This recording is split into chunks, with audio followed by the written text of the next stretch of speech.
Quand une cliente met fin à une collaboration, ce n'est jamais un moment de joie. Dans ce genre de situation, il y a deux voies qui se profilent, celle de l'émotion et celle de la résilience.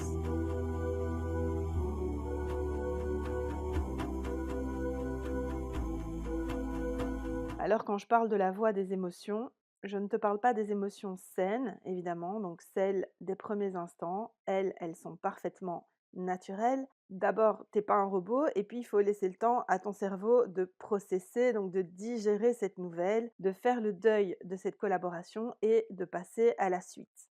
Non, moi je te parle des émotions qui te nuisent et qui prennent en fait le contrôle de toutes tes réactions. On traduirait ça comme ça, tu vas commencer à culpabiliser et à douter. Donc tu vas te dire: «Ça doit être de ma faute, peut-être que je suis pas à la hauteur, que je l'ai déçu» et cetera. Tu vas aussi laisser place aux pires pensées te concernant.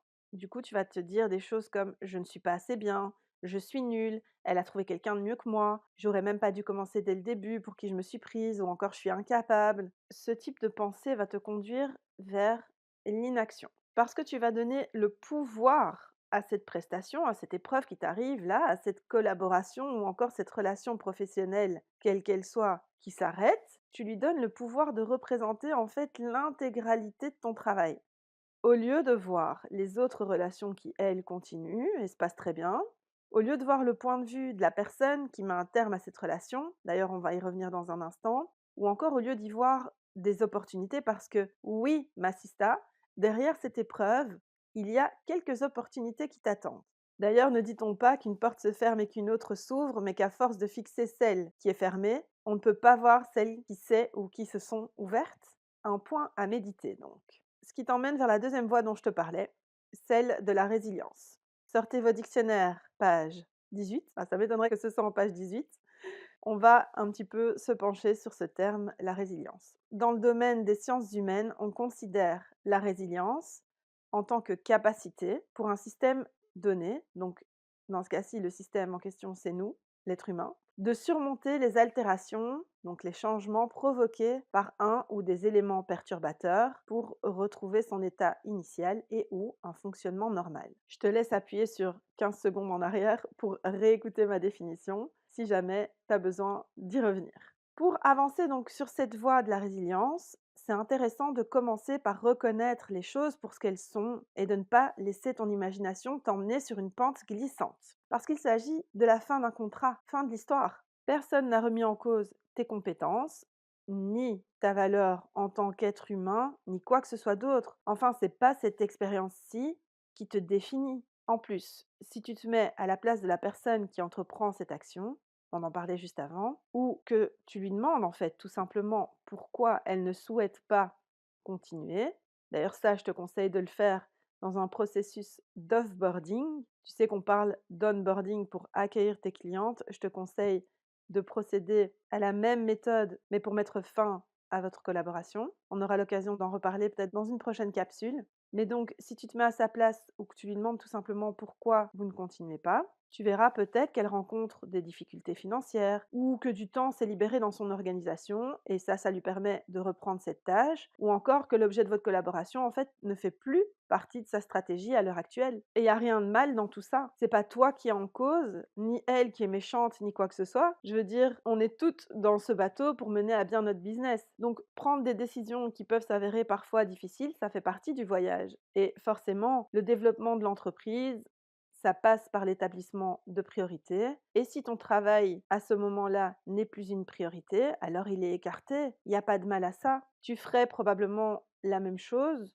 ou tu seras peut-être amené à prendre ce type de décision aussi à un moment donné. Et c'est vraiment indispensable que tu aies des idées claires là-dessus, sur tes priorités, pour ne pas laisser l'émotionnel ou le relationnel prendre le dessus finalement. Comme on dit, business is business.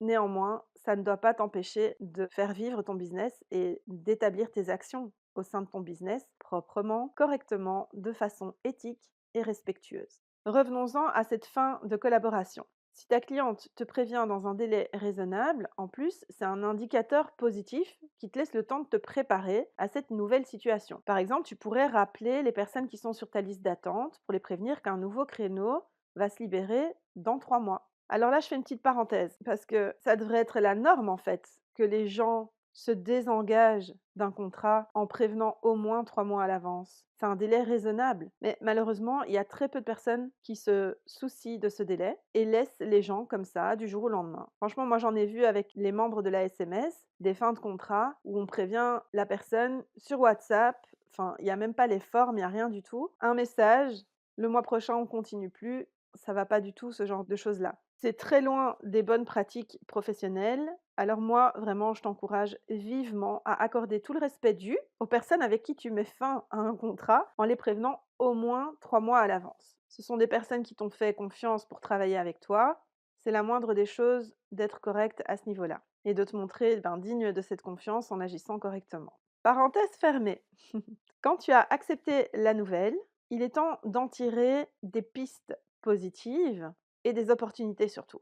Je t'ai répertorié quelques idées auxquelles tu pourrais penser quand une collaboration s'achève, mais avant ça, il faut que tu penses à toute cette histoire sur le long terme. Ok, une collaboration s'achève aujourd'hui, mais en restant en bon terme avec la personne et en agissant professionnellement, tu t'assures de laisser une bonne impression. Ça, c'est vraiment important parce que cette bonne impression encouragera ta cliente à te recommander, à revenir vers toi plus tard, à te contacter pour des collaborations plus ponctuelles peut-être. L'idée, c'est de ne pas gâcher ce réseau, le réseau de ta cliente, mais de voir plus loin que cette seule expérience. Alors, comment tirer profit de ce type de situation et voir les opportunités? Si une personne va reprendre ta place, tu peux proposer une prestation sur mesure pour former cette personne.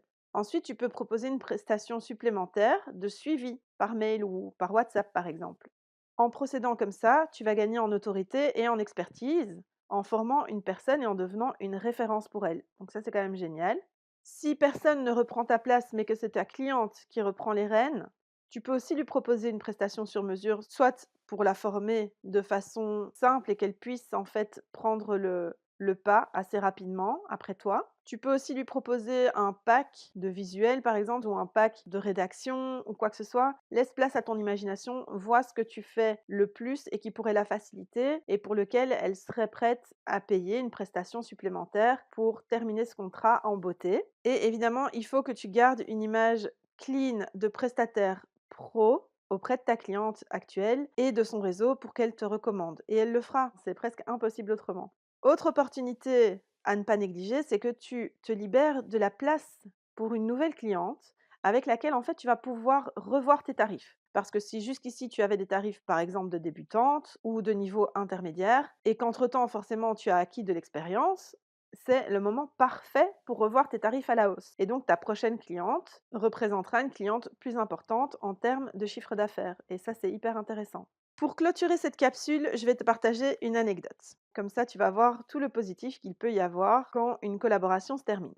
Même si dans cet exemple-ci, dans cette anecdote, c'est moi qui ai mis fin à la prestation, le principe reste en fait absolument le même. Quand j'ai décidé d'arrêter toutes mes prestations en 2019, toutes mes clientes étaient très importantes. Mais la cliente qui me tenait vraiment le plus à cœur et que je voulais pas laisser en plan, comme on dit, c'était ma toute première cliente, celle qui m'avait fait confiance en tout premier et avec qui j'avançais depuis tout ce temps et qui m'avait donné ma «chance» entre guillemets dès le début. C'était ma cliente de cœur, alors quand j'ai décidé d'arrêter, voilà ce qui s'est passé avec Ambition Féminine. Tout d'abord, évidemment, je l'ai prévenue 3 mois à l'avance. Je me suis dit que ça lui laisserait du temps pour se retourner, mais en fait, dans ce laps de temps, je me suis aperçue que les remplaçantes potentielles manquaient cruellement et c'est comme ça que la Social Media School est née. D'ailleurs, gros cœur sur vous toutes, les pépites de la SMS. Ensuite, j'ai formé ma remplaçante de l'époque et là, je viens de former sa remplaçante. Emma a continué et continue encore de proposer mes services et mes formations.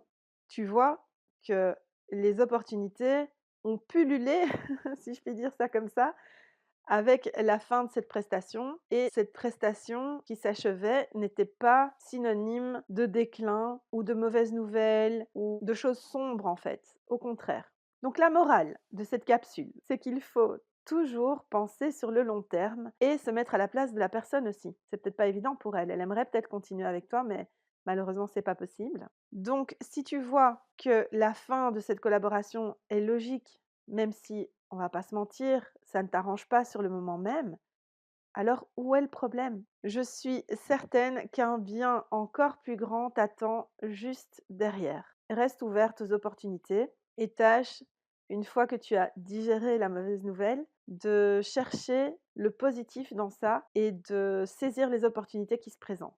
Merci beaucoup d'avoir suivi cette capsule jusqu'au bout. Je te retrouve la semaine prochaine. D'ici là, n'hésite pas à me laisser ton avis sur cet épisode et à t'abonner si tu ne l'as pas encore fait. Je te dis à la semaine prochaine et prends bien soin de toi, c'est absolument essentiel.